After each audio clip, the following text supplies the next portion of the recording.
Baik, selamat siang. Dan saya akan mencoba untuk mempresentasikan apa yang ditugaskan oleh Pak Joko untuk kita semua dalam Kejadian pasal yang ke-25 ayat 19 sampai 34. Nanti kalau ada keliru mohon dikoreksi ya Pak. Temuan masalah yang saya dapatkan pertama di situ dengan dari Ribka.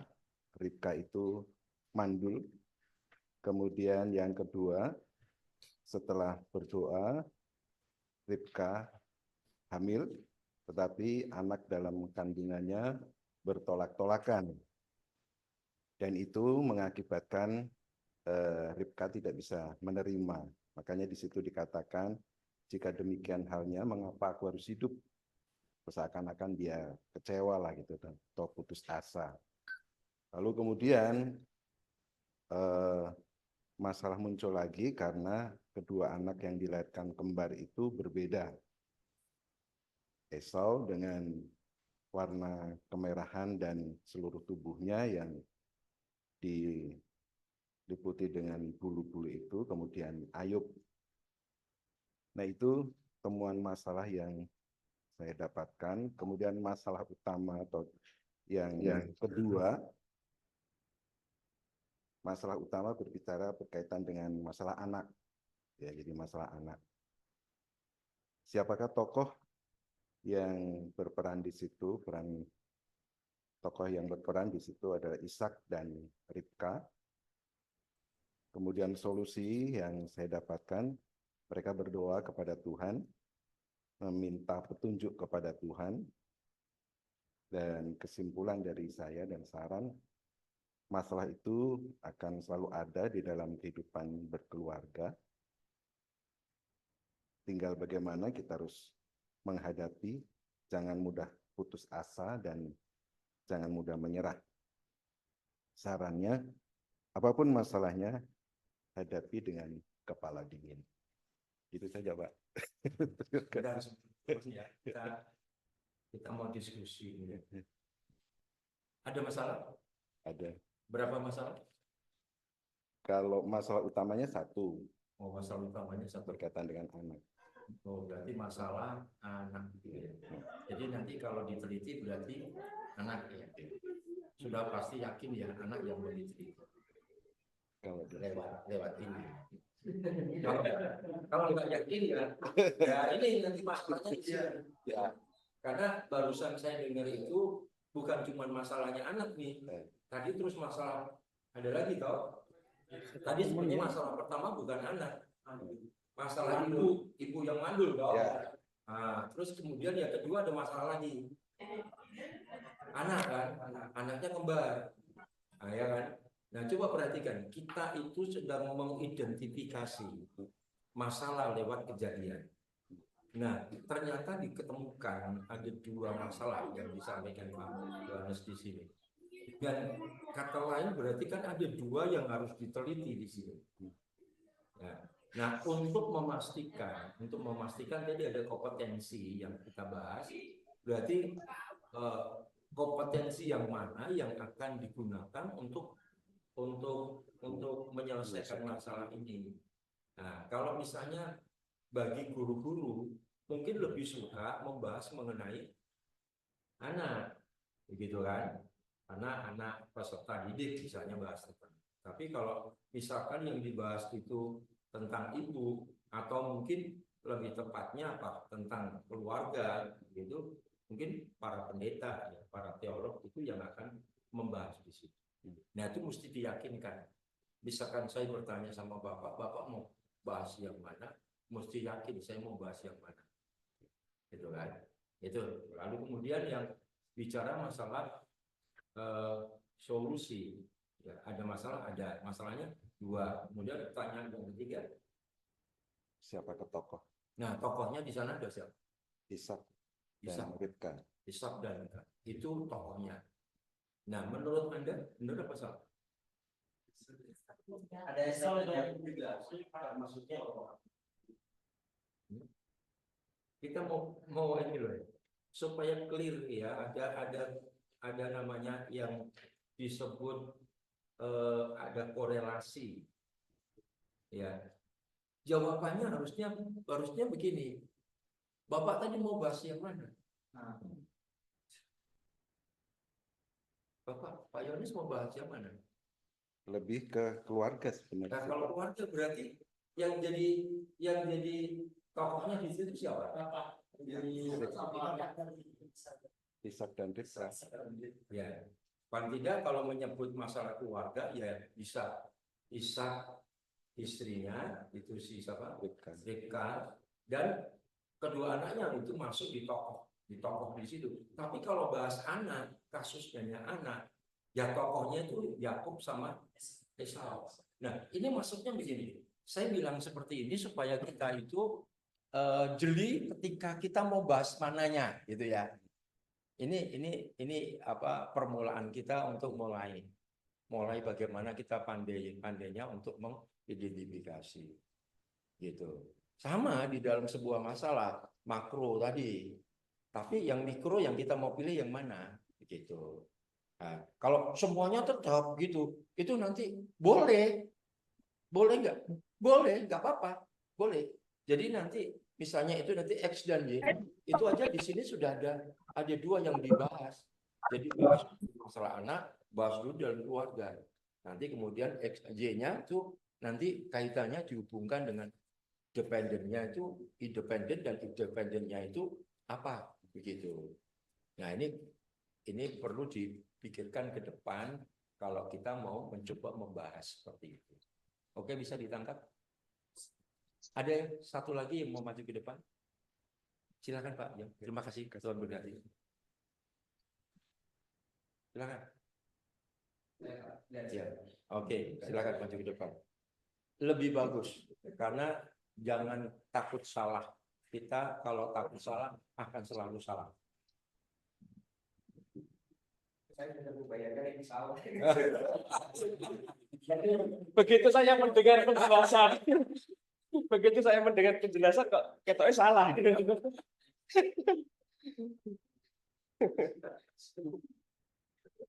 Ya, jadi instrumen yang pertama, apakah ada masalah dalam Kejadian 25 ayat 19 dan 34?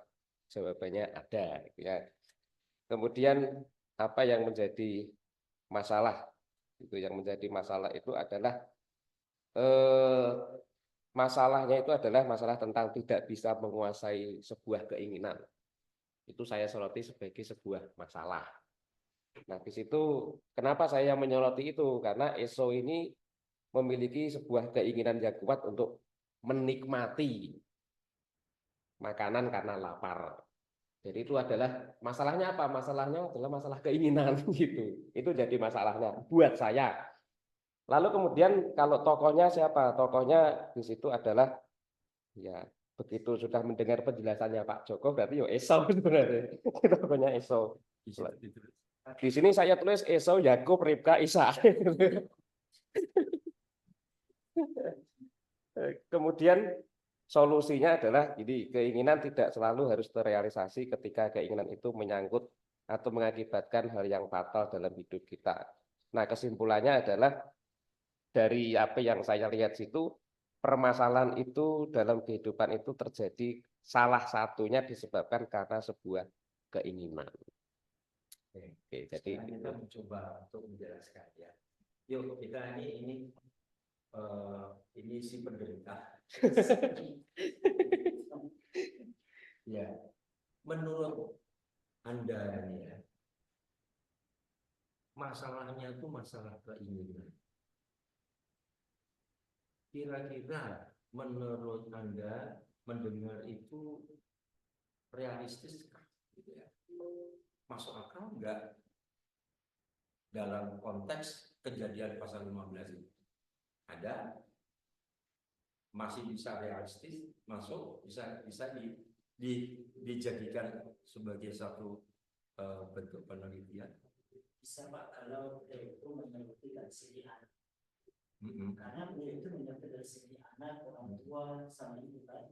Jadi karena ada orang tua juga bilang. Jadi kalau beliau menyeruti anak Esau dan Yakub bisa. Bisa.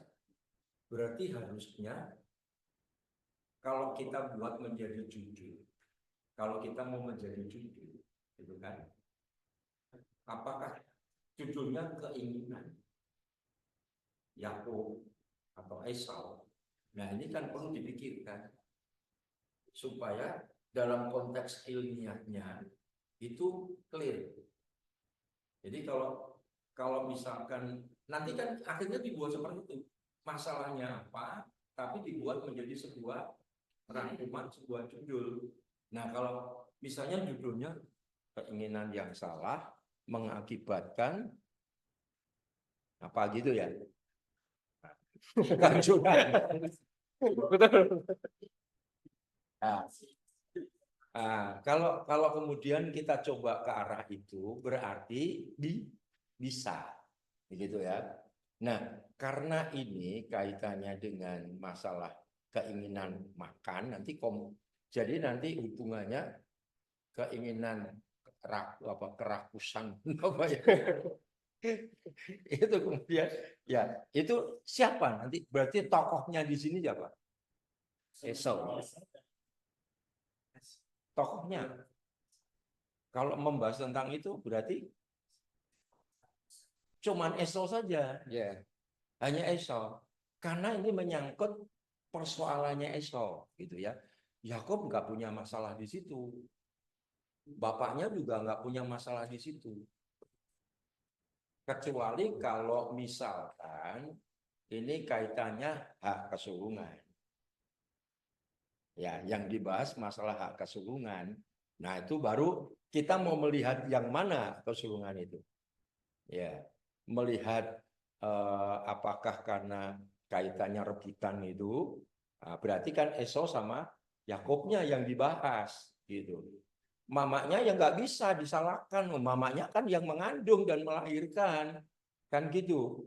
Nah, dia itu hanya istilahnya penunjang dari pembahasan di teori nanti akibat kemandulan, lalu ada doa dan sebagainya, lalu muncul lahirlah si Ishak dengan si Yakub dan Esau.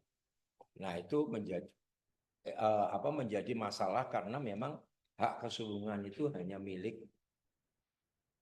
anak pertama yang dilahirkan. Kan gitu. Nanti kaitannya itu mesti tajam di situ. Jangan tuh nanti kemudian bapaknya diceritain. Bapaknya doyan makannya kedagingan gitu ya. Terus nanti ini ada masalah lagi. Ya, kalau kita pelajari di situ ada tadi yang sempat saya baca, itu kaitannya dengan masalah mamahnya sukanya sama Yakub, papahnya sukanya sama Esau. Nah, ini dibahas. Itulah yang kemudian menjadi masalah besar. Kalau kita nanti tidak mau membatasi masalah itu, yang tadi saya bilang kita ini sudah pusing bikin pusing. Gitu. Boleh nggak? Mau diteliti semuanya? Oke, nggak apa-apa. Tapi nanti saya mau jelaskan bahwa segala sesuatu itu ada keterbatasan. Ada batasan yang harus kita, maksudnya ada batasan yang harus kita teliti. Jadi tidak secara makro tapi mikro yang kecil yang harus kita selesaikan. Begitu. Jadi harus tajam. Ya, oke, silakan duduk. Terima kasih. Terima kasih. Nah, jadi begini. Ini sedikit latihan yang saya bilang tadi teorinya nggak banyak, tapi nanti kita akan banyak prakteknya karena ini. Jadi saya tidak terlalu banyak menyampaikan tentang teori karena di S1 sudah banyak belajar tentang ini, tentang metodologi. Tapi supaya tetap bisa mengingat kembali, direview kembali, tetap ada sedikit muncul teori, nanti masuk lagi, muncul teori, masuk lagi. Ya, ini tadi pelajaran yang kita dapatkan di sini adalah kita harus pintar-pintar mengidentifikasi. Di mana identifikasi itu kita dapatkan? Di mana letaknya? Identifikasi letaknya di mana? Identifikasi di dalam penelitian ada di mana? Di dalam penelitian ada di mana? Kalau nanti membuat penelitian, pasti sudah dong S1, kan? Ada bab 1 sampai bab 5. Kalau identifikasi masalah itu berarti ada di bab berapa? Bab 2. Bab 2, bab 1, yang lain? Babatan, jalan babatan di depan situ. Bab 1 di mana? Kalau dijawab bab 1 berarti letaknya ada di mana? Kalau bab 2 kan kajian teori, Pak. Jadi tidak mungkin masuk di dalam kajian teori identitas. Iya. Oke, jawabannya di bab yakin dong. Yakin. Bab 1. Yakin. Di pendahuluan kemudian masuk ke rumusan masalah. Tujuan penelitian, manfaat dan seterusnya. Jadi ya, kalau kajian teori itu masuk di bab 2. Berarti ini ada di mana? Identifikasi ada di mana? Bab 1.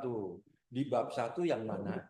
Untuk mendapatkan, oke, saya ulang lagi. Untuk mendapatkan identifikasi itu dari mana?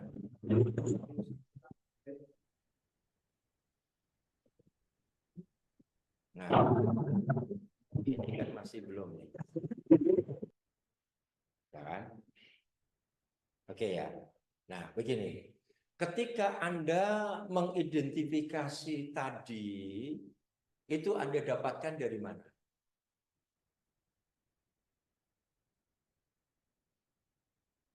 Nah, dalam kitab Kejadian. Itu kan ada di situ toh. Anda mengidentifikasi masalah-masalah semua itu loh. Di dalam kitab Kejadian. Pasal 25. Kalau ini Kejadian pasal 25 itu dibuang, lalu kita melihat masalah kenyataan di luar, maka Anda akan mengidentifikasi mana? Apanya? Yang Anda identifikasi. Ya masalah yang ada yang Anda lihat. Di bab 2 biasa. Bisa saja di bab 3. Nanti bab 5 juga bisa. Enggak. Ini loh yang harus, ini aja kerangka begini mesti kita nangkep ya. Jadi begini, kita itu bisa mengidentifikasi tadi ada bilang karena keinginan, ada yang bilang karena apa tadi Pak Yohanes tadi masalah anak, tapi bisa ketemu juga tadi orang tua. Jadi ada masalah juga kesulungan, mungkin ada yang lain. Selain itu ada nggak? Apa? Mungkin ada ditulis? Enggak, yang ditulis. Lupa. Barusan ditulis lupa. Bro.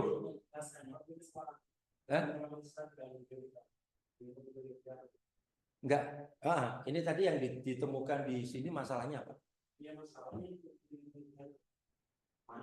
Oh, mandul. Sorry, pendengaran saya kurang baik. Ya.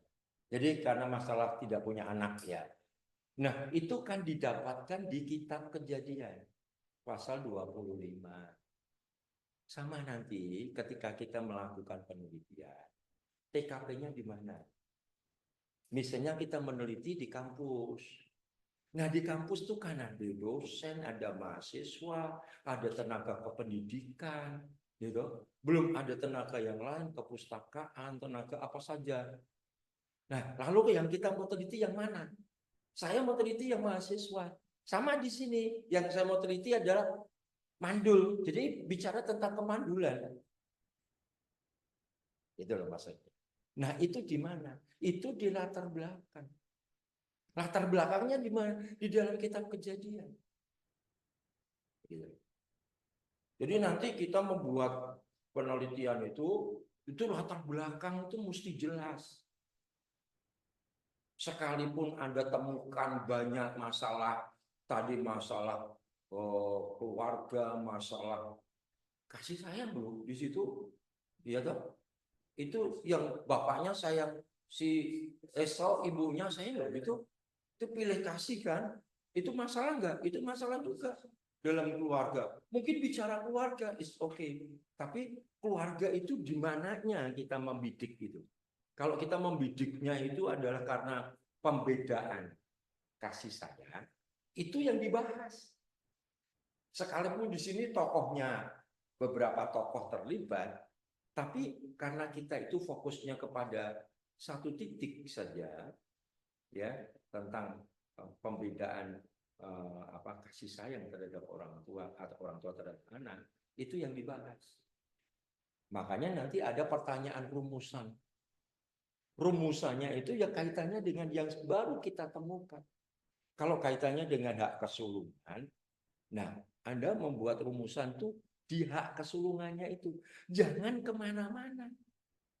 Sekalipun ayatnya, ya rumusan masalahnya itu, bukan rumusan, latar belakang masalahnya itu banyak. Bisa orang tua, bisa anak, bisa hubungan antara orang tua dan anak, bisa macam-macam. Bicara kemandulan, mandulan itu hubungannya sama Tuhan nanti. Karena yang bikin mandul itu bisa saja Tuhan izinkan mandul gitu kan. Toh itu kan akhirnya Tuhan dengar doanya. Ya, doanya Abraham ya. Abraham berdoa. Abraham apa? Sarah. Apa siapa? Ya tapi bingung tuh. Sebenarnya yang doa siapa? Ishak bapaknya.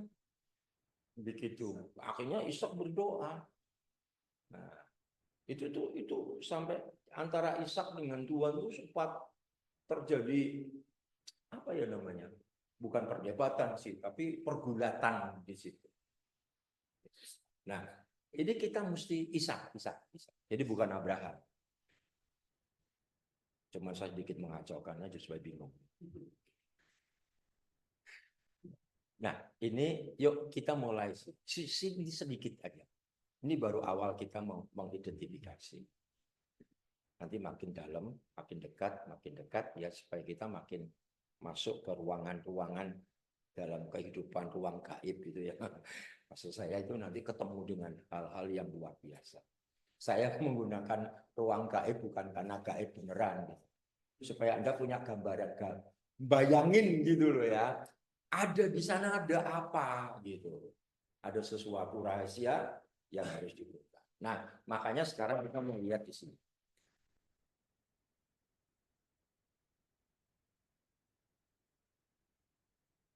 Nah, ini filsafat penelitian dan kerangka teori. Introduction. Iya, jangan lari-lari dong. Oke, silakan tolong dibacakan.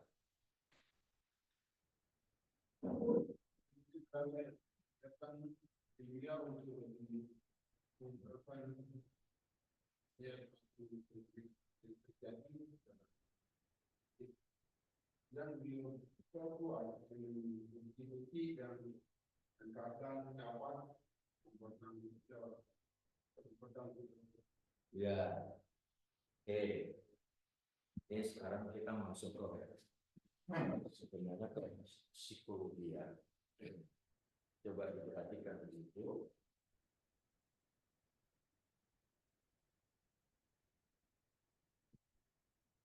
Ya, penelitian adalah kegiatan. Nah, ada kata-kata kunci yang perlu kita semua itu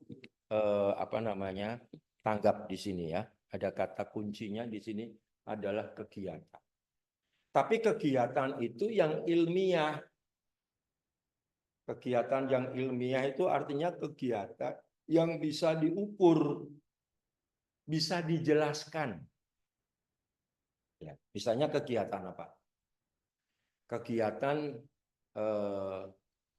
kalau dalam konteks gereja itu kan ada ulang tahun gereja, ya, atau ada ibadah perayaan Natal misalkan. Nah itu sebuah kegiatan dan sebelum kegiatan itu dilakukan kan pasti ada pembentukan panitia, lalu kemudian rumusan yang tadi mau Natal itu mau dibuat seperti apa, seperti itu. Maka itu disebut kegiatan, tapi sifatnya ilmiah. Ya, kegiatan yang bisa diukur. Nah, kegiatan itu untuk mengungkap apa? Suatu rahasia sesuatu fenomena. Jadi sesuatu yang belum terungkap, tapi itu masih menjadi tanda tanya. Anda tadi sempat merenung lama kan? Ya, bagi yang benar-benar ingin mendalami kejadian pasal 25 tadi, pasti merenung dulu, baca dulu. Itu dibaca dulu kan, direnungin gitu. Walaupun kita ini sudah biasa baca Alkitab, tapi bisa jadi itu sudah lupa. Oh, yang bikin aja lupa. Ya, mengungkapkan rahasia suatu fenomena. Fenomena itu ya masalah. Fenomena itu suatu kejadian. Fenomena itu menggambarkan hal-hal yang akan kita teliti ya. Itu. Nah, bagaimana kegiatan ilmiah itu? Yaitu dengan secara objektif. Tadi sudah ada teorinya objektif, ya. Jadi benar-benar objektif, seobjektif mungkin.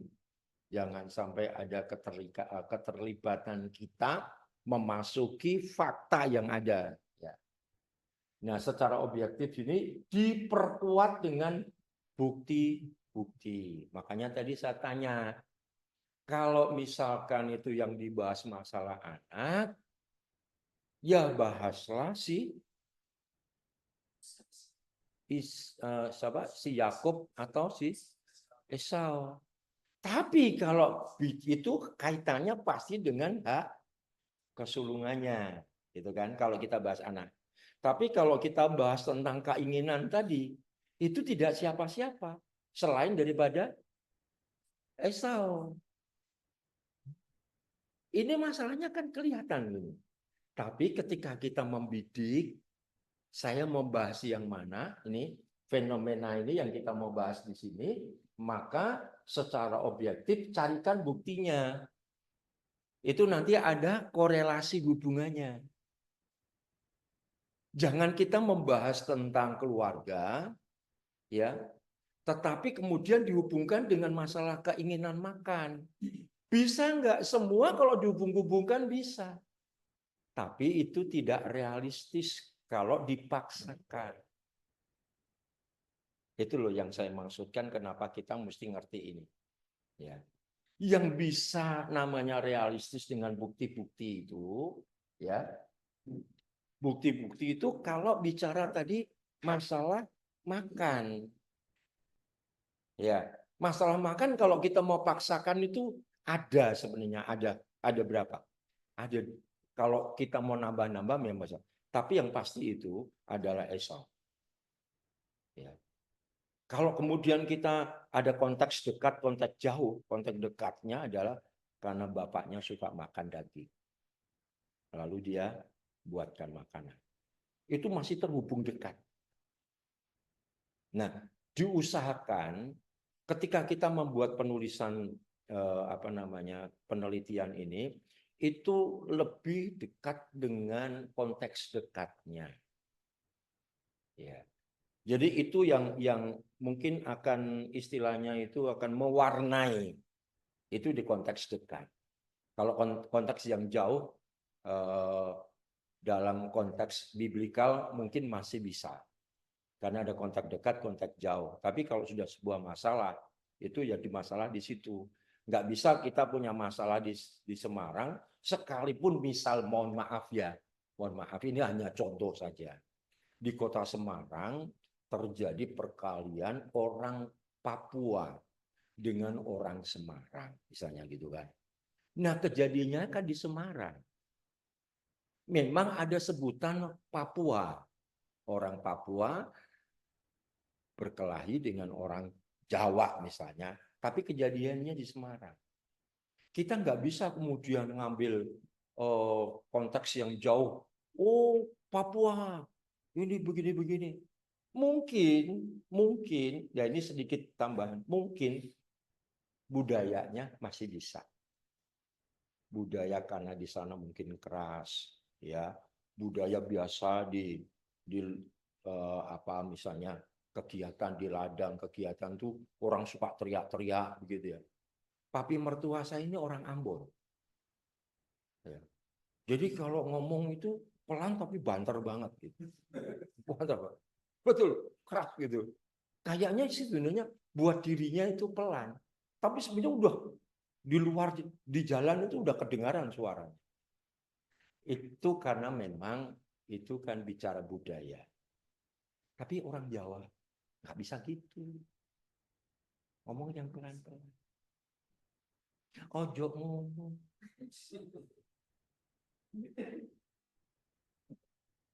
Buat orang Sumatera, capek dong lihat orang kayak gitu. Ih, cepatlah kau ngomong gitu. Cepul lah itu. Gitu. Ngomong yang cepat. Sebentar. Itu orang Jawa kan gitu. Ya. Nah, coba perhatikan itu. Nanti kita akan mencoba untuk meneliti itu begitu. Konteks jauh boleh, tetapi lebih baik di konteks dekat. Kasusnya apa pertengkaran? Itu masalahnya kan gitu. Oh, rebutan cewek. Alamak. Persoalannya cuma rebutan cewek. Ya kan? Ya, Bro. Rebutan toh? Gitu. Tuh. Itu masalahnya bukan masalah karena Papua, bukan karena masalah Jawa. Masalahnya rebutan cewek. Ceweknya cakep, gitu. Mantep gitu kan. Pantas. Ini untuk bisa memperbaiki keturunan. Nah, asik kan? Gitu. Loh, tapi kontak jauhnya diikut-ikutkan. Oh, gini orang Papua memang orangnya ganas, suka bunuh orang. Ya udah bisa begitu. Emang orang Jawa nggak bisa bunuh orang? Bisa. Itu ya, bisa ditangkap di sini. Jadi ingat baik-baik, konteks dekatnya kejadian pasal 25 itu jelas. Itu ya seputar Ishak, Ribka, ya Yakub, Esau. Itu konteks dekat. Itu bicara tokoh, ketokohannya. Tapi bicara masalahnya, itu bisa ke hak kesulungan, ya, bisa kepada masalah, ya mungkin karena kasih tadi itu loh yang pilih kasih antara ini dengan ini sudah muncul permasalahan di situ. Itu konteks dekat. Jangan kemana-mana. Oke, silakan Pak.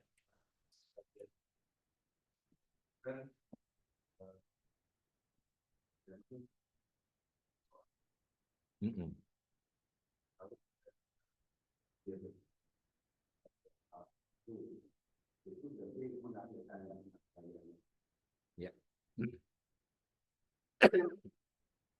Kita harus melakukan batasan masalah. Jadi nanti setelah itu nanti di latar belakang. Tadi latar belakang itu kejadian pasal 25 ayat sekian sampai sekian. Itu latar belakangnya ada di situ. Ketika kita ketemu Abraham sayangnya sama Abraham, Ishak sayangnya tuh hanya karena sama Esau misalnya. Ribka sayangnya sama si Yakub. Terus kemudian masalah hak kesulungan. Itu kan ada beberapa masalah. 1 masalah hak kesulungan, 2 masalah kasih sayang, 3 masalah suka makan kedagingan, misalnya 4, 5, 6, berapa misalnya kita bisa identifikasi itu. Nanti diambil 1. Atau kalau ada terhubung, bisa diambil 2. Kalau 2, nanti instrumen variabelnya itu harus 2 yang akan dibahas. Itu yang. Kalau 1 berarti X sama Y, ya variabel itu independent dan dependent, ya. Nah itu kalau misalnya sini 1, nanti itu yang akan dibahas. Nah kita mau bahas berapa tergantung maunya kita, kesanggupan kita. Gitu. Maka diidentifikasi itu kalau 5 nanti di big drop diturunkan menjadi 1 misalnya. Nomor 4 yang saya mau bahas tentang kedagingan. Nah, gitu ya. Suka makan. Itu yang Anda nanti bahas. Lalu setelah ketemu betul itu keyakinan Anda yang membahas, baru masuk di bab 2. Di bab 2 itu apa? Itu kerangka teori atau kajian teori. Yang dibahas apa kajian teori itu? Ya kedagingan itu. Jangan nanti semua dibahas semua. Itu yang dimaksudkan bahwa kita mesti jeli-jeli cara kita membidik sebuah masalah. Ya seperti seorang pemanah itu, mau yang di mana, yang mana. Gitu. Yang di mana. Jangan tiga-tiga dipanah, pasti tidak kena. Yang kena salah satu atau semua tidak kena. Tapi kalau kita satu fokus yang kita tembak, ya kita difokus di situ, itu tepat, pas, itu bisa kita teliti di situ. Oke, ya. Bukti-bukti yang lengkap ya. Bukti-bukti yang lengkap. Karena kita di kitab Kejadian itu hanya sekelumit itu, tapi nanti di bukti-buktinya supaya bisa dilengkapi dan kemudian tentunya bisa dipertanggungjawabkan. Karena nanti ketika dosen menguji, asalnya dari mana? Kok kamu bisa memberikan jawaban seperti ini, asalnya dari mana? Ada satu kali mahasiswa, saya sudah sampaikan ya bahwa ini nanti tidak ketemu, saya bilang gitu. Tapi semangatnya dia gede banget, ya toh akhirnya ketika saya bimbing itu sudah ini jangan ini, yang ini saja. Tapi mungkin dia susah nangkep. Ya, dia sudah terlalu terobsesi dengan pemikirannya yang terus dituangkan terus. Jadi bab 1 lari bab 2, bab 2 lari bab 3, terus itu aja. Jadi bimbingan itu dianggap nggak ada yang bimbing, dia jalan terus gitu. Akhirnya saya sebenarnya pembimbing pun saya berkata dia tidak layak diluluskan. Karena ya itu tadi tidak bisa membidik dengan tepat, mengidentifikasi tadi dengan tepat. Masalahnya di mana dan itu yang akan dibahas. Ya. Mahasiswa ini bicara tentang penginjilan. Tapi yang dikupas itu adalah masalah jemaat. Jemaat yang sudah berpindah ke kota. Itu daerah Gunung Kidul, Pak. Mungkin kalau ditelusuri nanti Bapak tahu pendetanya siapa namanya. Ini orang Gunung Kidul, Pak. Ah, itu enggak usah, itu rahasia. Cari saja sendiri. Iya gitu. Seandainya kita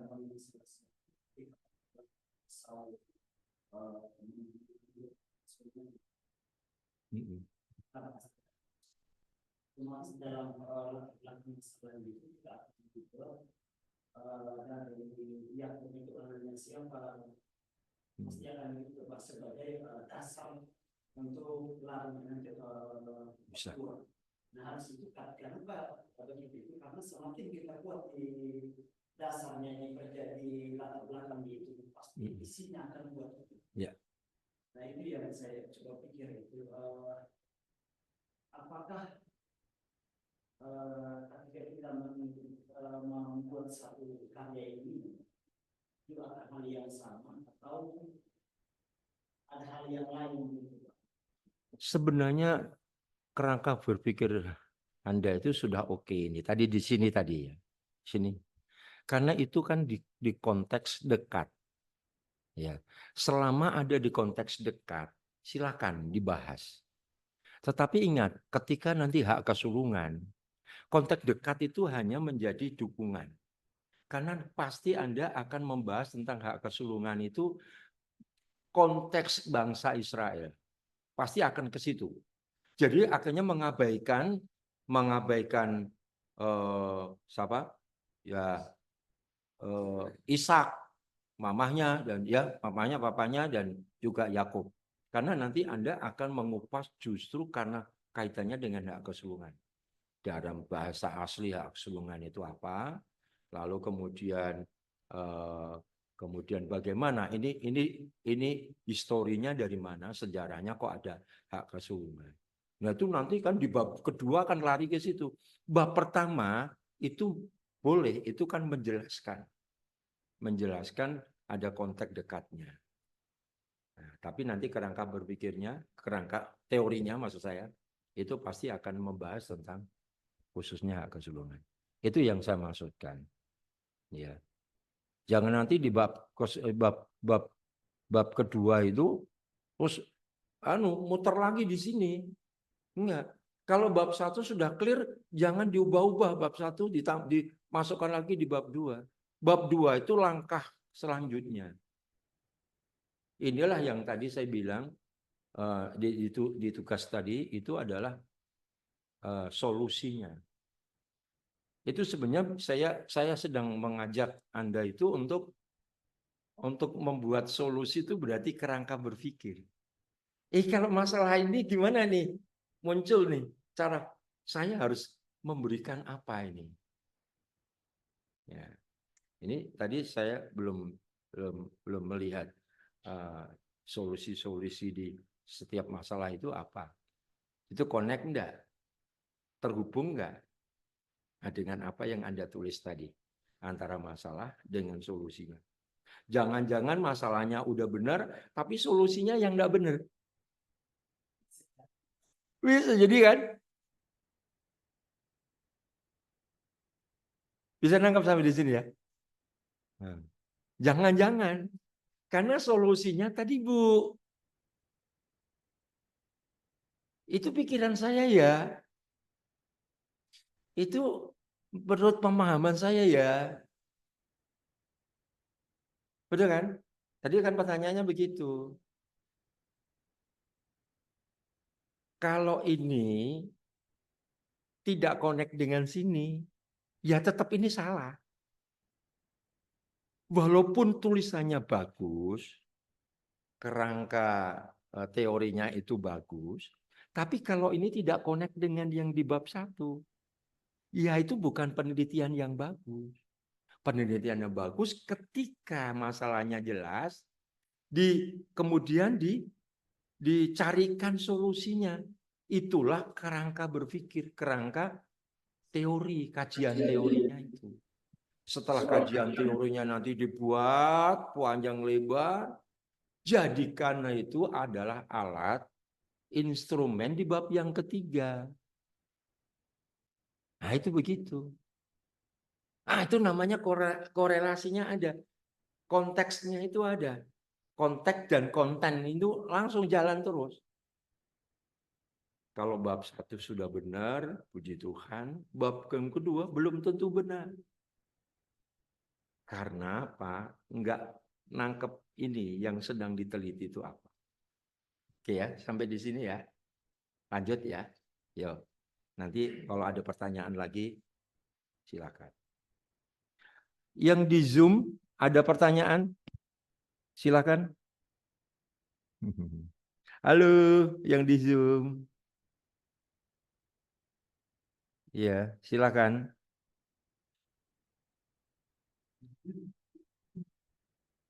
Saya mohon jangan bertapa.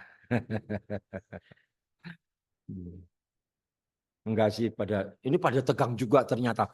Ternyata walaupun jauh di sana tuh tegang-tegang semua. Wah, ini Pak dosen ini bikin pusing kepala ini. Wah. Enggak, saya mau kasih solusi. Ya, saya tuh mau kasih solusi supaya nanti kalau bikin tesis itu benar, gitu aja. Ya. Jadi justru bersyukur kalau saya kasih solusinya di sini. Ya, yaitu bagaimana cara dan metode kita melaksanakan. Gitu ya Bapak Ibu. Halo. Oh di situ ya, saya lihatnya di sini gitu. Oke ya. Ya, Bapak Ibu. Nggak usah pusing-pusing. Nanti kan ketemu masalahnya. Masalah yang pertama adalah memang pusing gitu. Tadi kalau nanti sudah dapat obatnya, pusingnya hilang. Lalu giat serap. Hari pertama pusing, hari kedua mulai gitu ya. Nah, hari ketiga ini cos ya. Hajar gitu. Yang keempat mesti bisa gitu. Langsung buat tesisnya gitu. Mantap, semangat. Oke, mantuk. Nah, ini cakep. Lanjut.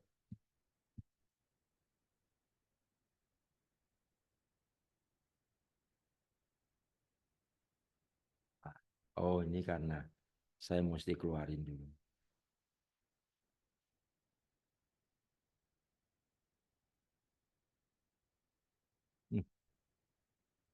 Bentar.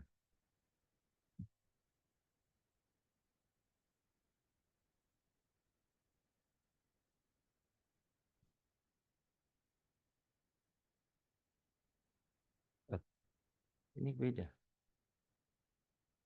Ini yang harusnya saya buang. Karena bukan yang ini.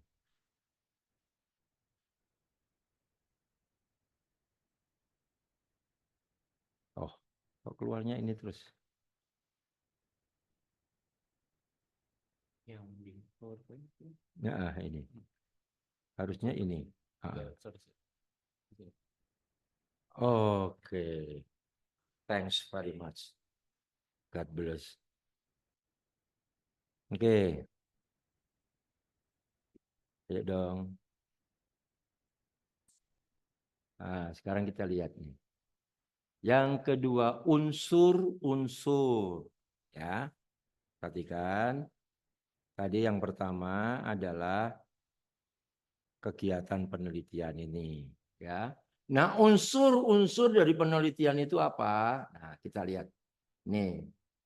Satu adalah apa?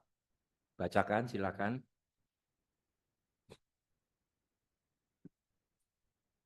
Satu masalah penelitian harus tampak dan dipandang sebagai satu tantangan bagi peneliti. Pecahkan dengan menggunakan keahlian atau kemampuan profesional. Ya, unsur ya. Penelitian ilmiah itu pertama mesti ada masalah. Kalau tidak ada masalah, tidak usah diteliti. Ya. Karena itu bukan unsur penelitian. Unsur penelitian itu mencari kebenaran dari sebuah masalah. Makanya masalah itu harus tampak, harus terlihat. Ini loh tadi yang kita sempat ngobrol ini tadi loh. Yang mana yang dilihat? Oh, yang dilihat Esau, Yakub. Yang dilihat keseluruhannya. Tapi saya sempat kaget juga tadi, Pak. Masalah kedagingan tadi. Itu kan berarti nembaknya itu sampai ke sana gitu kan ya.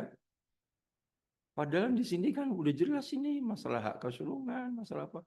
Tapi ada yang sampai meneliti itu tadi.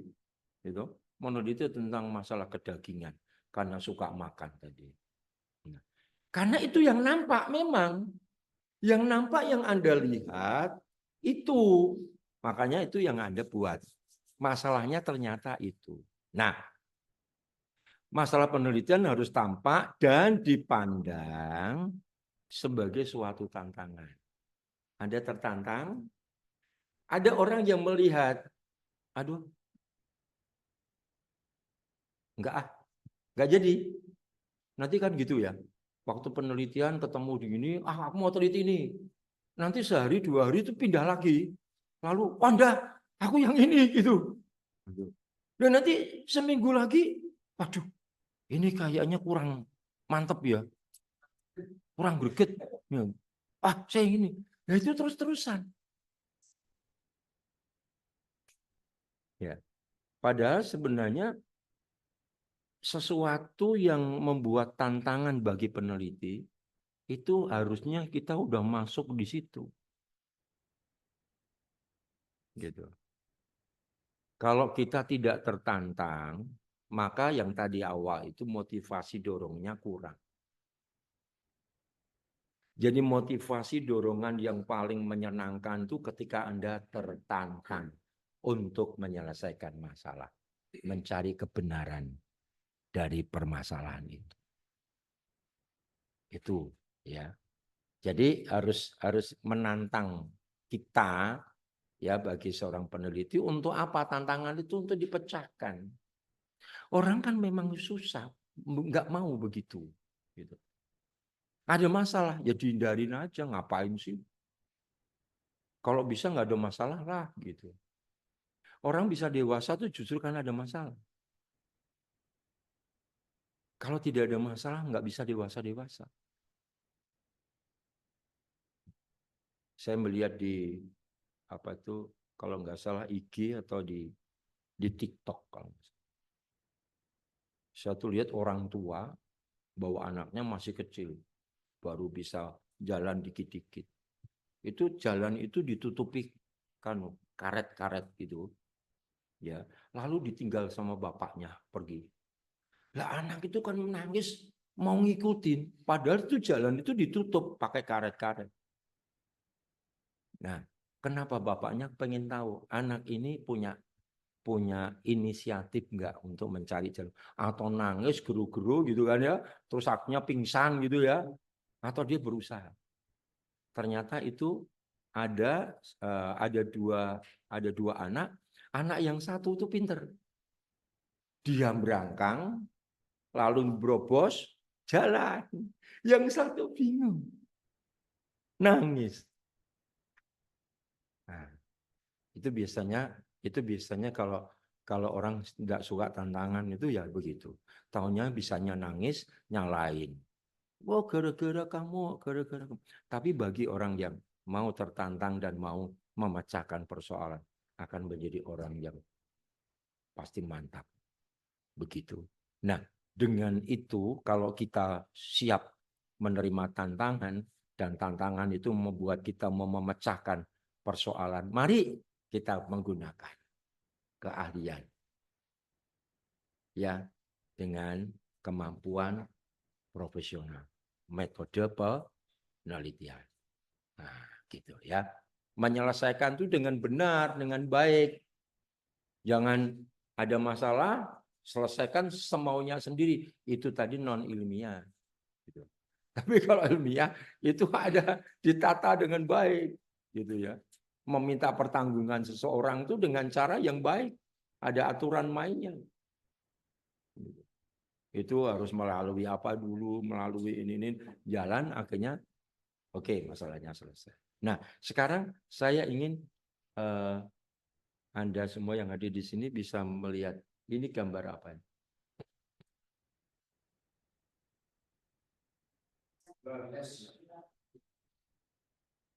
Apa? Gimana? Gelas. Gelas ya itu ya. Ini saya mati benar. Apa memang nggak bisa tembus ya? Kalau oh, baterainya ya. Berarti nanti belikan dulu ya. Sudah melemah. Usianya sudah. Ya. Yang Anda lihat ini apa? Gelas. Itu adalah cara berpikir yang normal. Gelas. Tapi kalau yang lebih tingkatannya dari normal, itu akan melihat ini pasti berbeda.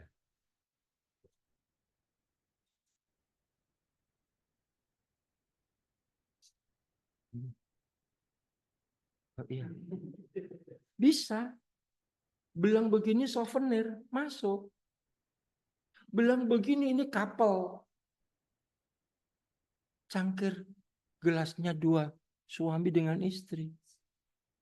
Udah kan? Bisa nggak? Bisa. Nah, ya kita bisa melihat di sini ya. Kalau kita melihat secara normatif, yaitu gelas. Udah titik itu gelas. Ya. Tapi kalau kita mau tembus, bisa lebih melihat ke dalam, maka tadi ada bilang souvenir. Ya, ini souvenir, ini mau dibagikan kepada hadirin yang datang dalam undangan. Tapi orang bisa nangkep ini couple. Ini pasangan suami istri. Dapat gelas 2. Ya, untuk suami dengan istri. Bisa. Nah, ini saya bilang Anda tertantang nggak untuk melihat ini? Ada sesuatu nggak yang membuat Anda kepingin memecahkan ini? Oh, ini ada sesuatu yang mungkin bisa aku temukan dan dari sini nanti akan aku dapatkan sesuatu. Ini yang disebut memang kreativitas, ya. Jadi gaya, ide, kreativitas yang semakin mendalam, ya. Nah, ini yang semakin nampak, harus tampak dan dipandang sebagai sesuatu yang mengundang pertanyaan untuk saya bisa menjawab. Saya bilang souvenir saya nggak nyalain. Walaupun yang dilihat gelas. Saya bilang couple, saya nggak nyalain. Karena ini 2 untuk diberikan, untuk dipakai suami dengan istri. Gitu ya. Wah, itu nanti makin mendalam cara kita melihat. Oke, lanjut. Yang penting adalah suatu tantangan untuk diteliti, untuk dipecahkan, tetapi dengan menggunakan metodologi, ya, metode penelitian.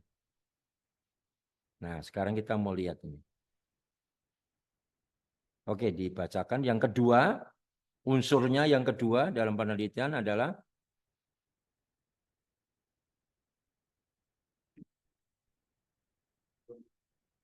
Masalah penelitian merupakan kondisi yang menunjukkan kesenjangan antara keadaan nyata dan pola ukur tertentu sebagai kondisi yang ideal atau keadaan. ya. Yang kedua itu ada gap, ada kesenjangan, gap. Itu unsur yang kedua. Gap dari mana? Antara kenyataan yang dilihat, ya, dengan diukur, ya, ada tolok ukur tertentu atau value atau penilaian, ya, yang ideal. Tadi saya bilang tadi barusan, ada yang berkata itu souvenir, begitu. Ada yang bisa mengatakan itu couple, begitu. Jadi di sini kan ada gap. Cangkir kok couple. Karena Anda melihatnya di situ suami istri. Oh, Anda walaupun itu masalahnya adalah tadi gelas. Tapi message, pesan yang Anda terima itu satu sama yang lain bisa berbeda. Nah, oleh karena terjadi gap tadi, orang lihat gelas kok kemudian, nah ini orang lihat gelas kok kemudian bicara couple, itu kan ada gap di sini. Ya, ini namanya gap atau kesenjangan. Ya, antara yang dilihat adalah gelas, kemudian kok disebut itu sebagai couple atau souvenir. Karena banyak orang kasih souvenir dengan kasih gelas. Jadi dia tidak melihat bentuknya gelasnya itu, tapi itu adalah pemberian yang dibagikan kepada undangan yang datang dalam sebuah pesta perkawinan atau apa saja. Begitu. Nah, jadi yang kedua, masalah penelitian unsurnya itu adalah pasti ada gap. Karena itu akan membuat kita tanda tanya. Kita mesti bertanya, kok bisa ya? Kok kayak gini? Terus gimana ini? Nah, itu kesenjangan. Maka orang akan berusaha untuk mencari kebenarannya. Ya, kebenarannya, ya. Sampai di sini bisa ditangkap? Kalau bisa saya lanjut ya. Jangan mantuk-mantuk karena udah ngantuk.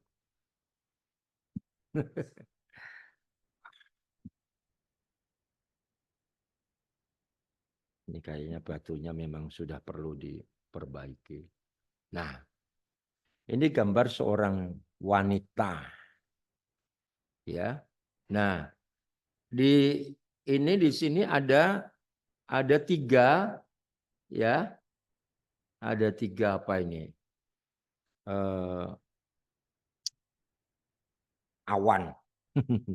Tiga awan. Yang pertama, fenomena.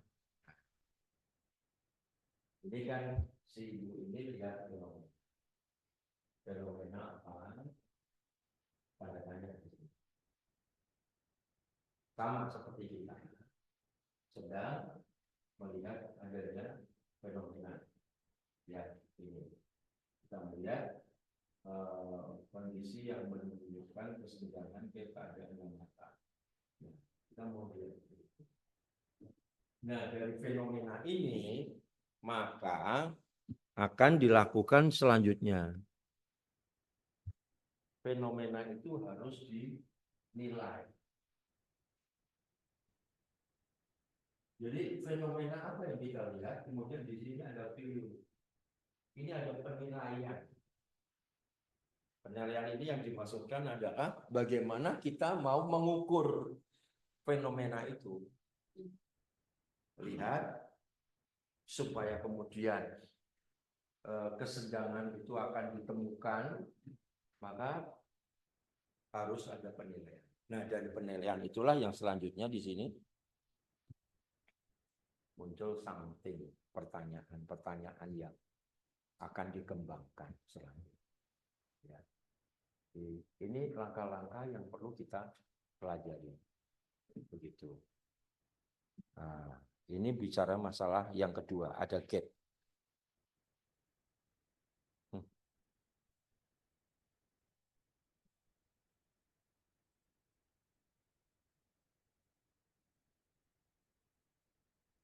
Yang ketiga, silakan.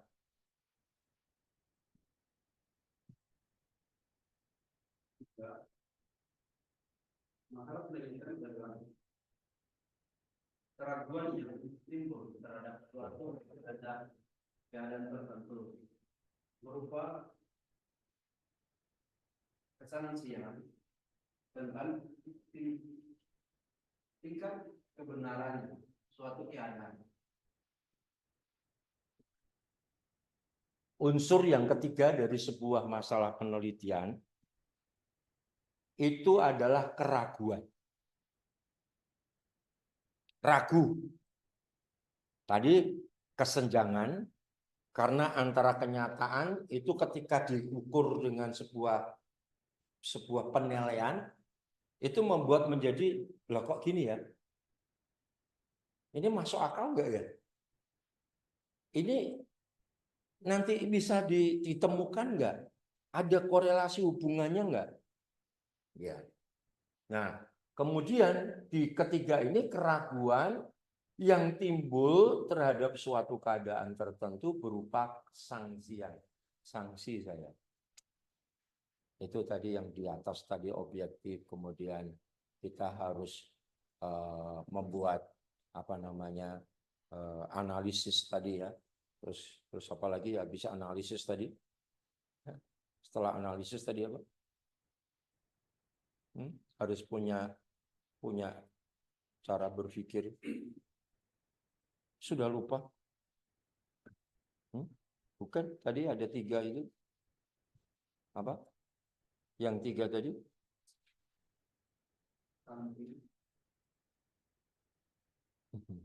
Sudah lupa. Sudah lupa. Tadi kan ada ya cara berpikir kita itu tadi. Seorang peneliti harus punya cara berpikirnya 1, 2, 3 gitu.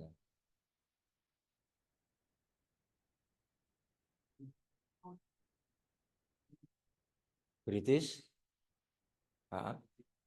Analisis, kritis, skeptis. Tadi ya masih ingat ya? Ya. Nah, karena adanya sebuah kesangsian, itu maka perlu ada kekristi apa? Ya, untuk ingin tahu terus. Saya sanksi. Ya, nanti saya akan tunjukkan ada sesuatu pasti ada sanksi. Tentang tingkat kebenarannya suatu keadaan itu. Nah, mana? Saya mau kasih gambar. Silakan.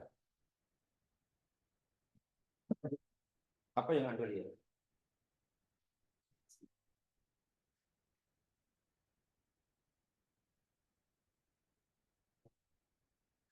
Pohon kering. Mana pohon keringnya yang mana? Oh ini ya. Ini pohon kering. Sudah kehabisan air. Ini pohon kering. Yang Anda lihat mana? Kebanyakan putih. Ini ada cahaya.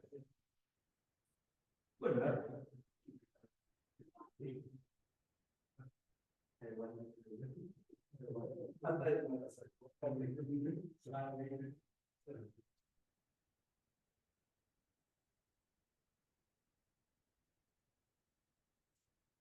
Kita semua tidak bisa menjawab dengan cepat karena itu ada sesuatu buat kita itu sebuah kesangsian, keraguan,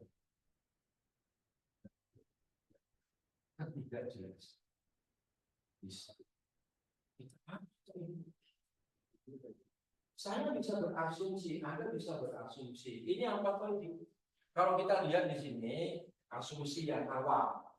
Satu misalnya, ini lapangan. Ya, saya. Tapi kita ragu, tapi kita bisa konteks dekatnya tadi ini lapangan. Lalu yang kedua, ini ada rumput-rumput yang di sekitar lapangan. Masih bisa? Sampai di sini. Lalu kita bisa mengartikan ini bukan orang pakai putih-putih lari-lari gitu ya. Ini bisa jadi ini kemah. Nah, ini bisa jadi, tapi kita tetap sanksi ya. Kita bisa jadi ini adalah.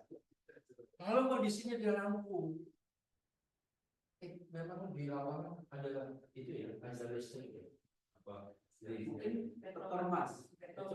Oh ini petromas. Atau senter. Ini.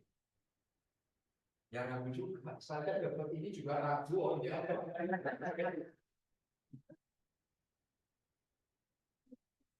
Nah, kayak begini itu harus seperti yang saya jelaskan tadi. Masalah penelitian adalah keraguan. Jadi kalau Anda tidak melihat ada sesuatu yang meragukan, ya yang mau diteliti apa gitu Mas. Kalau Anda ingin tahu persis jawabannya apa yang Anda lihat di sini, bukan gelas yang jatuh di situ. Tapi kalau Anda itu ingin benar-benar, ya Anda mesti ke tempat ini. Di mana saya sendiri nggak tahu. Carilah di Google sana. Itu maksudnya kalau itu menjadi sebuah keraguan kita datang ke sana di TKP tempat kejadian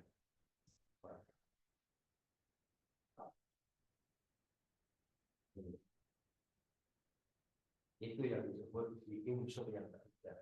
Kalau ada keraguan, kita membuat penelitian, unsur dari penelitian itu masalah yang adalah klarifikasi. Kalau sudah jelas apanya yang perlu diteliti, misalnya kan kita udah jelas ini adalah MOS. Apanya yang mau diteliti udah jelas kok. Kalau dari misalnya kalau ini saya sembuhkan, apa yang saya sembunyikan? Apa yang Anda lihat? Anda lihat tangan saya. Tapi di tangan saya apa kalau saya tidak menunjukkan begini karena Anda tidak tahu. Nah, itu ketidakjelasan. Anda ingin tahu, tapi tidak jelas Anda lihat. Nah, unsur masalah penelitian itu harus begitu. Jadi kita memang dibuat menjadi apa ya? Membuat kita menjadi kritis tadi ini. Ya, ingin benar-benar skeptis, jadi ingin tahu, kemudian menganalisa, analisis, bagaimana cara supaya kita benar-benar dari.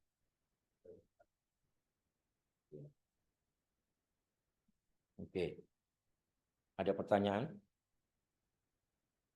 Kayak anak sekolah minggu bisa jawabnya tidak ada, oh tidak ada, gitu ya.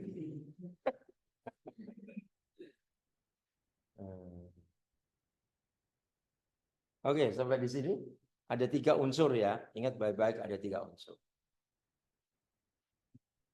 Karena nanti setelah ini ada tugas pulang bukan untuk tidur, tapi bikin tugas. Amin. Amin. Amin.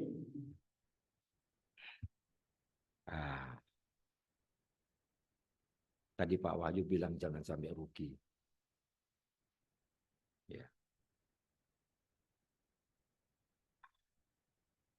Nah, ini kemudian disimpulkan.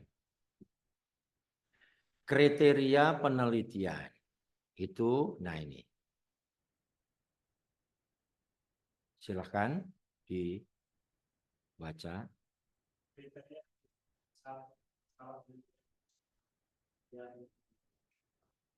Ya, jadi sekali lagi, masalah penelitian itu benar-benar harus menarik perhatian Anda untuk diteliti.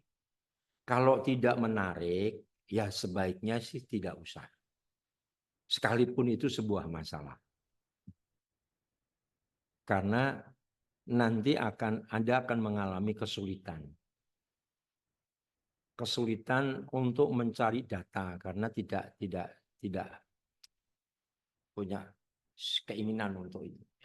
Tapi sesulit apapun masalah, kalau Anda itu punya perhatian untuk menarik perhatian untuk diteliti, sesulit apapun, itu pasti akan didapatkan jawabannya. Tapi semudah apapun, kalau kita itu tidak menarik, itu tidak menarik buat saya. Makanya tadi saya itu, Pak, itu, loh, kok aneh ya? Yang diteliti kok masalah makanan gitu. Masalah itu, loh, ya kan? Yang lain masih normatif. Itu yang tidak normatif gitu. Karena sudah melihat dari sisi pandang yang berbeda. Ada sisi pandang yang normatif itu adalah melihat apa yang dilihat secara mata jasmani. Tapi ada yang bisa melihat secara jiwani. Ya, mata jiwani itu bisa melihat sesuatu tetapi mengartikannya bisa berbeda. Tapi itu masih boleh dibilang karena itu pemahaman psikis psikologinya untuk melihat sesuatu. Ada unsur yang lain. Ya. Nah, itu harus penuh perhatian. Yang kedua, masalah harus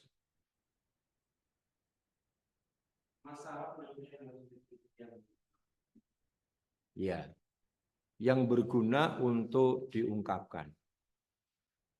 Ya. Jadi pilihlah itu berguna untuk diungkapkan. Karena nanti penelitian itu nanti akan ada yang namanya kepentingan teori, kepentingan praktis, ya itu akan ada. Jadi Anda mau bagaimana? Ya.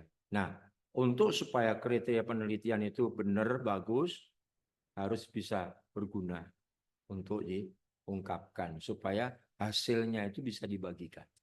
Hasilnya itu bisa dinikmati oleh orang lain. Ya itu. Yang ketiga,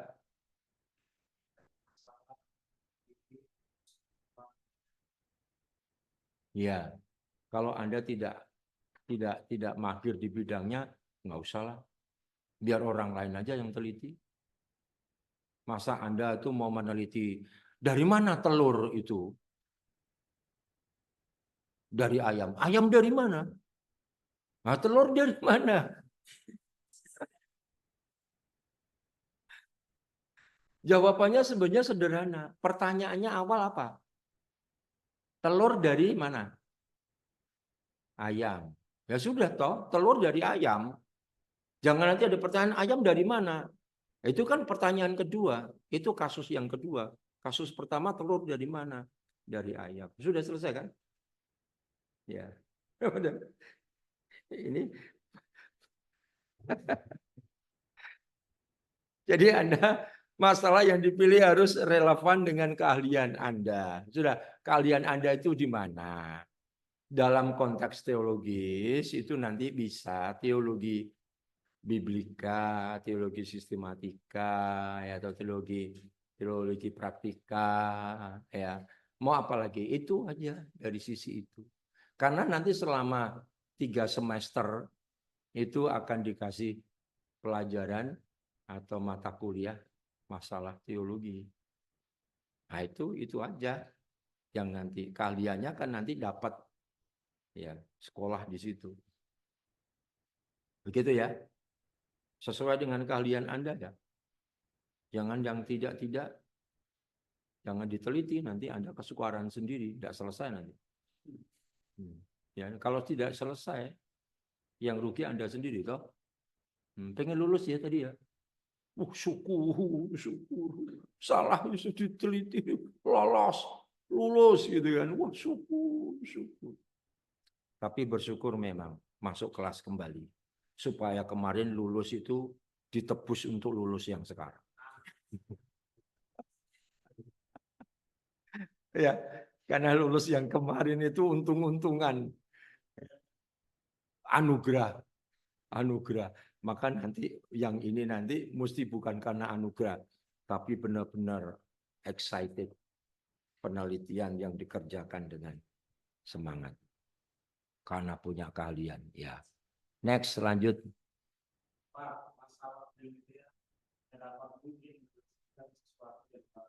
Ya, yang kedua adalah yang baru. Selalu ada kebaharuan. Memang membahas tentang hal yang sama, tentang keluarga, tapi selalu ada yang baru yang akan dibahas di sana. Makanya di latar belakang itu sebenarnya bisa ditambahkan bahwa sebelum penelitian dilakukan, ada yang sudah meneliti dalam bidang yang sama. Tetapi dalam bidang sama itu ada 1, 2, 3, 4. Cari yang belum diteliti, Anda teliti dengan masalah yang sama. Itu bisa. Supaya terjadi sesuatu hasil yang baru. Lanjut. Masalah penelitian harus dipilih yang dapat dihimpun datanya secara lengkap. Ya, ini yang tidak kalah penting. Tadi pertanyaannya tadi ya. Kalau siapa yang tadi yang tanya? Masalah. Oh, masalah itu ya. Itu susah, datanya nggak ada, Pak. Di mana? Ya. Internet sudah dibuka nih dari A sampai Z. Ya, buat dicari, tapi nggak ada datanya. Sedangkan masalah penelitian itu harus dipilih yang dapat dihimpun data secara lengkap. Maka kalau sampai itu tidak diketemukan, makanya solusi yang paling tepat menggunakan metodologi kuali, pendekatan metode penelitiannya adalah kualitatif dengan pendekatannya wawancara. Ya, wawancara memakai pertanyaan. Pertanyaan bisa terstruktur atau pertanyaan semi struktur, silakan. Tapi dengan itu supaya datanya itu bukan dari apa yang ada, tapi dari jawaban orang-orang di sana. Yang penting kita tetap dalam penelitian itu mendapatkan data yang lengkap. Minimal itu jangan cuma sedikit kalau orang-orang yang kita teliti. Ya, minim paling tidak itu paling sedikit itu 30 orang. Ya. 30 itu paling sedikit itu. Karena nanti bisa valid tidak valid. Kalau kita meliti hanya 10 orang tuh nggak valid nanti. Begitu. Minimal itu 30. 30 itu bisa. 50 itu akan lebih bagus. Ya, nanti bisa terjadi error itu berapa 5% gitu. Itu kita masih punya data lain yang bisa kita pakai untuk penelitian. Kalau misalnya 5% error ya dalam validasinya itu kita masih bisa. Ya.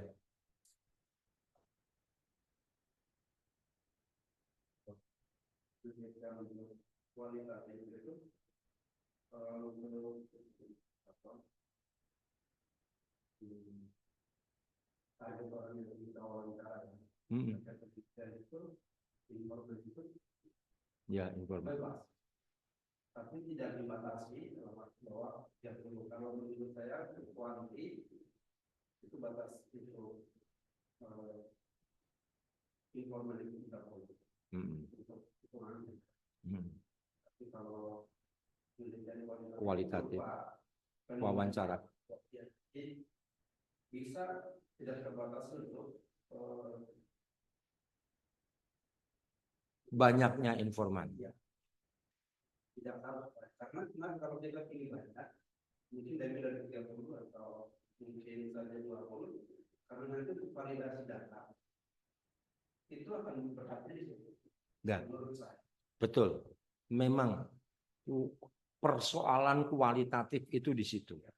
Tapi jangan sampai kemudian kita mewawancarai hanya beberapa orang. Itu saya bilang tidak valid. Itu. Walaupun itu data dari informan itu data betul memang. Tapi apakah yang memberikan jawaban itu sudah mewakili masalah yang ada di lingkungan itu? Nah, itu yang jadi problem. Itu jadi problem. Makanya memang tidak ada batasan.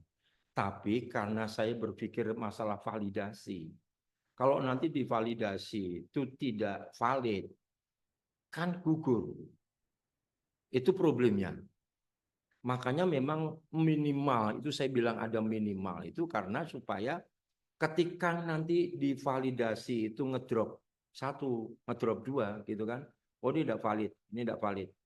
Ya, nanti ketika ada menyebar sebaran kuesioner atau pertanyaan wawancara itu nanti oleh dosen pembimbing atau dosen-dosen yang lain itu akan memvalidasi pertanyaannya valid, kurang jelas, atau kurang tepat. Itu nanti ada dari pertanyaan itu dari sesuai dengan masalah itu tadi ya, dari apa yang dibahas tadi.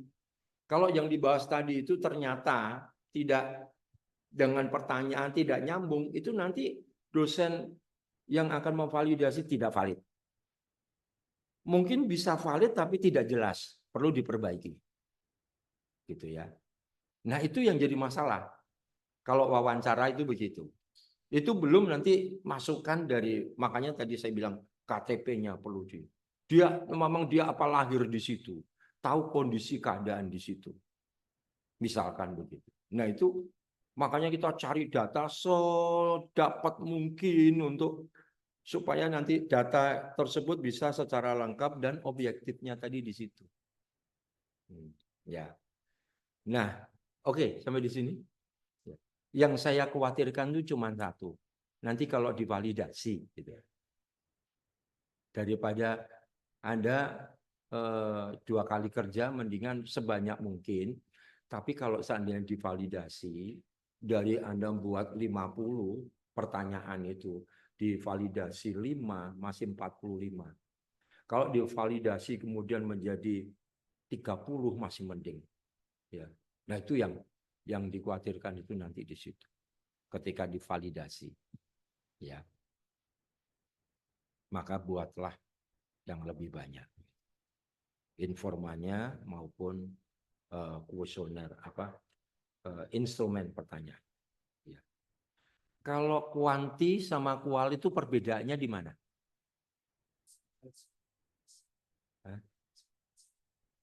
populasi, oke, sampelnya ya oke. Tapi perbedaan antara kuali dengan kuanti. Secara singkat itu perbedaan antara kuali berupa melibatkan angket. Tapi kalau kuali itu wawancara, tapi kalau kuanti tempatkan angket. Itu secara singkat itu perbedaan. Oke, saya mau bertanya yang lebih Anda akan tahu persis perbedaannya di mana. Kalau kuanti itu kan tadi menggunakan kuesioner. Berupa apa? Kuesionernya itu berupa apa? Enggak usah dicari-cari. Berupa apa? Apa? Pertanyaan. Betul, angket. Iya, benar, angket. Itu disebarkan. Tapi berupa apa? Data apa?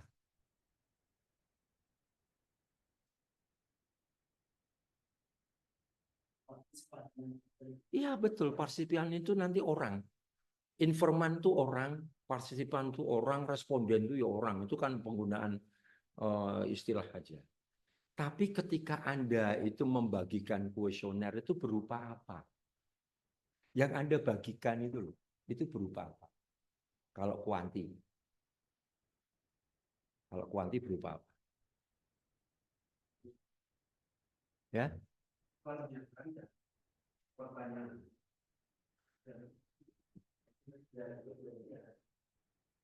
Ya, diingat-ingat ya. Jadi kalau kuanti itu adalah sebaran angket itu menggunakan pernyataan. Kalau kualitatif itu menggunakan pertanyaan. Berbedanya di situ. Itu perbedaannya. Ya, angket yang dibagikan. Jadi kalau kuanti itu istilahnya angket, tapi kalau kuali itu istilahnya wawancara. Kalau kita mewawancarai orang, itu mesti pertanyaan. Pertanyaan itu apa sih? Anda suka makan apa? Nasi. Itu pertanyaan. Rumah Anda di mana?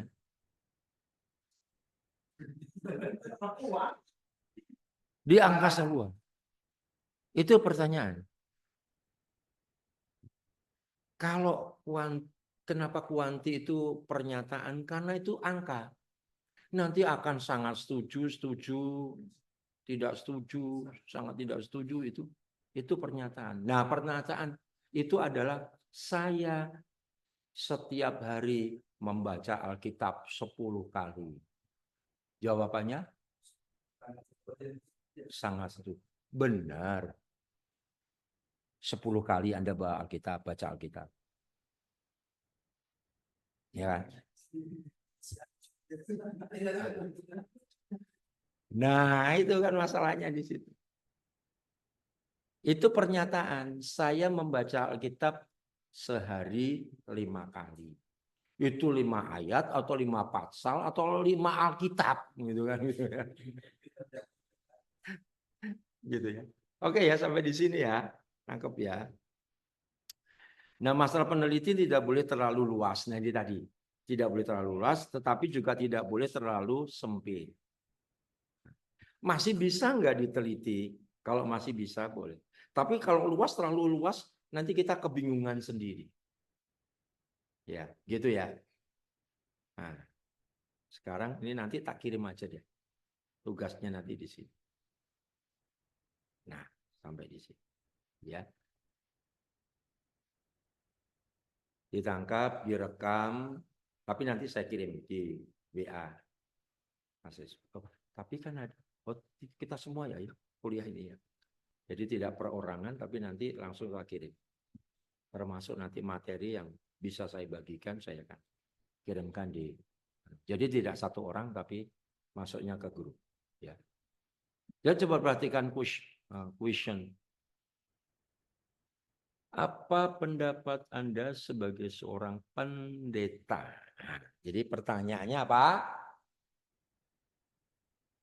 Halo? Seorang?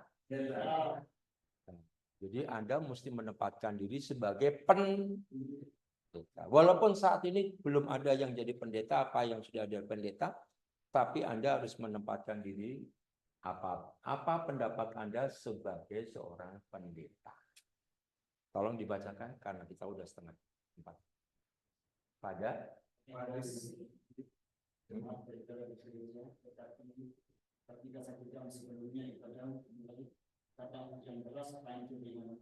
nah, ini kasus. Solusi. Bisa. Bukannya kalau banjir di mana-mana seperti banjir, ada sih. Bisa. Setuju ya? Bisa. Listrik mati. Bisa banget. Kalau listrik mati bisa banget. Tapi kan di situ tidak ada terjadi apa listrik mati. Itu loh, banjir di mana-mana. Iya, banjir di mana-mana. Tidak ada kalimat listrik mati. Ya, nanti di sini ada, nanti saya kirim di situ ada pertanyaan. Di bawahnya ini ada. Cuma ini dipikir dulu nanti sambil jalan. Apakah banjir deras atau hanya banjir sekedar banjir? Oke, betul. Tempat gereja itu tidak banjir, jadi kan aman. Karena yang mau dibilang tempat gereja. Ini kan muncul pertanyaan-pertanyaan kok. Tadi tidak jelasan maksudnya apa? Itu yang dimaksudkan. Saya mau bikin seperti ini, Pak.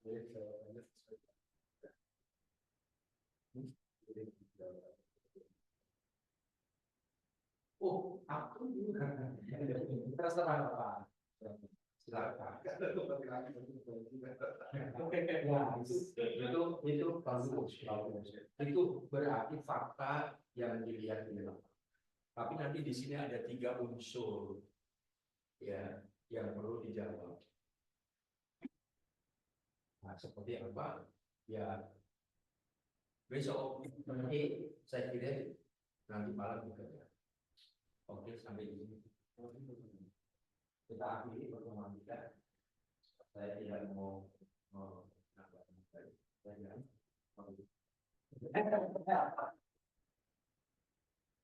ya, saya berharap di kelas kita itu dinikmati. Saya menikmati Anda juga. Dan ada sesuatu yang tidak.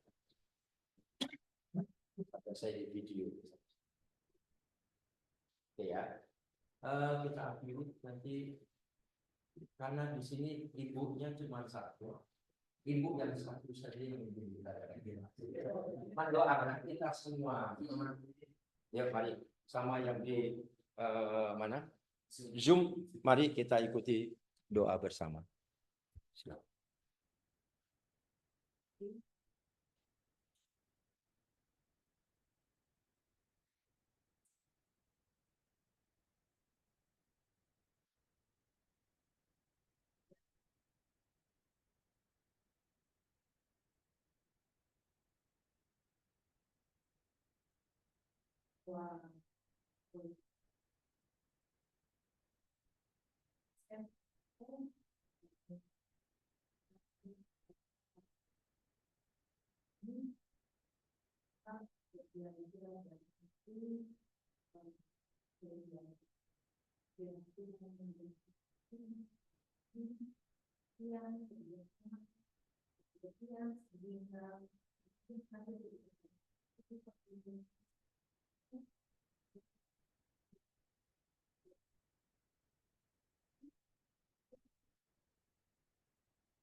Amin.